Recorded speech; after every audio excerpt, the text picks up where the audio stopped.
واهلا بيكم في عالم الفراعنة اللي بنوا الحضارة وشيدوا الاهرامات وورثوا القوة والسلطة. بس ورا كل تمثال ضخم في قصص مش ممكن ننساها عن الجنون والغرور. هنتكلم النهاردة عن الفراعنة اللي وصلوا لقمة السلطة، واول ما وصلوا لقمة السلطة اتحولوا لآلهة في نظر نفسهم. تفتكروا ايه اللي حصل ليهم وايه اللي وصلهم لكده؟ وفي حلقة النهاردة هنتكلم عن نقطة شائكة جدا في التاريخ المصري القديم، وهي الجنون والغرور عند مجموعة من الفراعنة. وفي وسط الرملة اللي بتغطي الصحراء، وفي حضارة من أقدم الحضارات اللي عرفها التاريخ، حصلت قصص مش ممكن ننساها عن ناس كانوا في قمة السلطة والجاه. الفراعنة اللي بنوا الأهرامات وشيدوا المعابد وحطوا القوانين اللي تحكم المجتمع، مش كلهم كانوا فراعنة بالمعنى اللي احنا عارفينه. في منهم كانوا فعلا عظماء، ومنهم اللي كانوا مجانين. تخيل معايا واحد من اكتر الفراعنة اللي اتشهرت بالغرور والجنون هو الملك رمسيس الثاني. انت متخيل؟ الملك رمسيس الثاني كان واحد من الفراعنة اللي اتهموا بالجنون والغرور، اللي حارب في معركة قادش وللأسف جيشه اتضرب واتهان. ومع كل ده كتب على جدران معبد الكرنك انتصاراته على الحيثيين، وكان عايز يظهر نفسه كأسطورة ما بتقهرش أبدا. بس الحقيقة كانت مختلفة. كان في برضه فرعون تاني اسمه إخناتون، اللي قرر يغير الديانة المصرية كلها ويعمل دين جديد بإله واحد واسمه أتون، وتخلى عن كل طقوس الآلهة المصرية القديمة وبنى عاصمة جديدة كلها كانت مكرسة عشان تخدم الإله ده. بس الناس ما فهمتش التغيير، وكانوا متعلقين بالآلهة القديمة بشكل كبير جدا. فكان إخناتون بالنسبة ليهم هو شخص غريب الأطوار ومش مفهوم. ونبتاح الملك اللي كان مصور نفسه إله واللي كان الفراعنة بيعبدوه كان ليه دور كبير جدا في السيطرة على الحياة والموت. بس الفرعون ده نفسه اللي كان بيعتقد انه اله كان بيخاف من الموت اكتر ما بيخاف من الحياة او بيحكم في الحياة، والخوف ده كان بيحركه اكتر من اي حاجة تانية.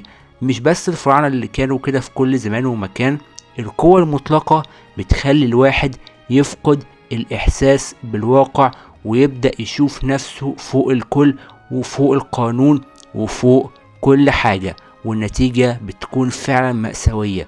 واحيانا بس بتكون مأساوية، يعني مش دايما بتكون مأساوية. بس ايه اللي بيخلي الواحد يوصل لكده؟ هو الطمع في السلطة، ولا الاحساس بالتفوق اللي ملوش حدود، ولا حاجة تانية خالص؟ ودلوقتي هنتكلم عن قصة فرعون تاني، وهو الملك توت عنخ آمون. توت عنخ آمون كان شاب صغير جدا لما مسك الحكم، وكان تحت وصاية الكهنة والوزراء. بس لما كبر بدأ يمارس سلطته بشكل أكبر. بس للأسف لما مات في سن صغير جدا، والمقبرة بتاعته كانت مليانة كنوز واكتشفوها والعالم كله اتكلم عنها. بس رغم كل الكنوز دي توت عنخ آمون كان عنده مشاكل صحية كتير، وده سبب ليه مشاكل كبيرة جدا في الوقت ده. وبرضه مفيش دليل قاطع عن سبب وفاته.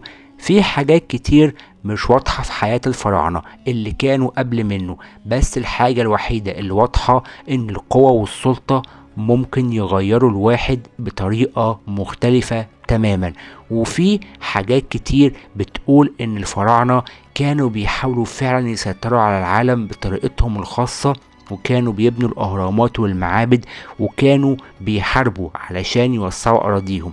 بس في نفس الوقت كانوا بيظهروا غرورهم وجنونهم في كل حاجة بيعملوها، زي ما شفنا في الملك رمسيس الثاني اللي كان بيكتب عن انتصاراته على الحيثيين رغم ان الحقيقة كانت مختلفة. وكان في إخناتون اللي كان بيغير الديانة كلها عشان يعمل دين جديد بإله واحد. ده كان تغيير كبير جدا والناس ما كانتش مستعدة ليه. بس ليه الفراعنة كانوا بيتصرفوا كده؟ هل كانوا بيحاولوا يثبتوا نفسهم، ولا كانوا بيحاولوا يسيطروا على الناس، ولا كانوا مجرد أشخاص عاديين بس اتحطوا في مراكز القوة؟